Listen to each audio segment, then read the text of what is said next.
আসসালামু আলাইকুম ভিউয়ার্স, কেমন আছেন? আশা করি সবাই অনেক ভালো আছেন। অনেক দিন পর চলে আসলাম।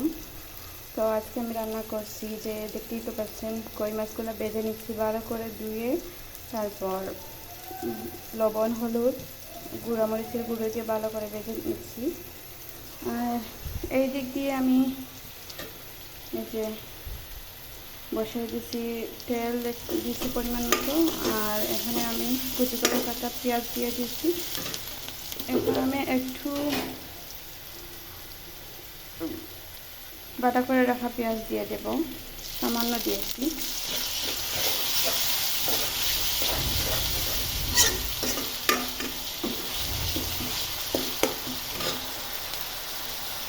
এখানে আমি দিয়ে দিচ্ছি স্বাদ মতো লবণ।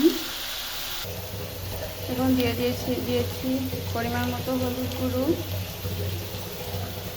পরিমাণ মতো মরিচের গুঁড়ো।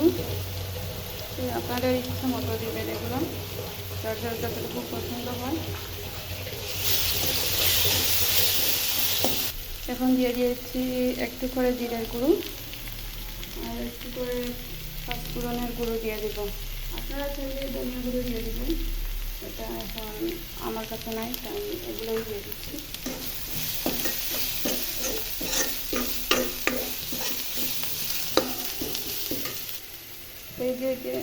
এই দিক দিয়ে দেখতে পাচ্ছেন যে আমি কই মাছগুলো একদম লাল করে ভেজে নিচ্ছি।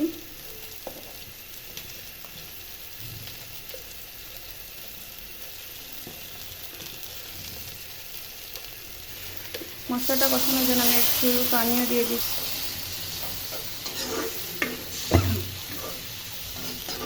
মশলাটা ভালো করে কষিয়ে এলে তারপর আমি ভেজে রাখা মাছগুলো দিয়ে দেবো। আমার মশলাগুলো প্রায় কষিয়ে এসেছে। ভেজে রাখা কই মাছগুলো আমি এতে দিয়ে দিই।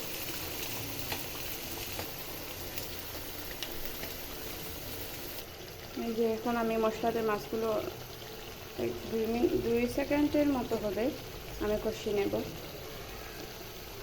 মাছগুলোতে যাতে লবণ, হলুদ সব কিছু মশলাটা ঢুকে যায়, এরকম করে আমি ঢাকা দিয়ে ঢেকে দেবো।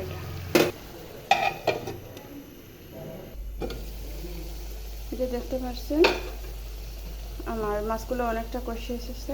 এখন আমি জল দিয়ে দিব পরিমাণ মতো। আপনারা জল দিয়ে দেবে যে যার যতটুকু প্রয়োজন।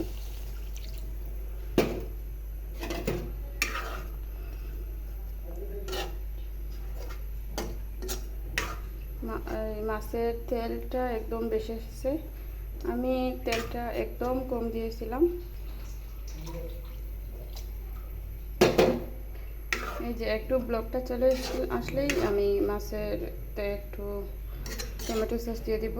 এটা অপশনাল, আমার ভালো লাগে তাই আমি দিই। আপনারা চাইলেও দিতে পারেন, আবার এটা স্কিপও করতে পারেন, সমস্যা নেই।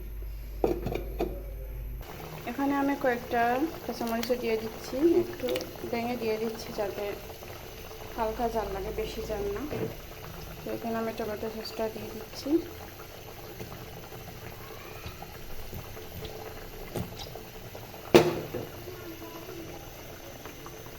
একটু পরে নামিয়ে দেব। এই যে আমার কই মাছ রান্না করা। আপনাদের ভালো লাগলে অবশ্যই কমেন্ট করে জানাবেন। আর আমার চ্যানেলটা সাবস্ক্রাইব করতে ভুলবেন না। আপনাদের আশায় আমি চ্যানেলটা খুলেছি, তাই আপনারাই আমাকে এগিয়ে নিয়ে যাবেন। সবাই ভালো থাকবেন, সুস্থ থাকবেন। আল্লাহ হাফিজ।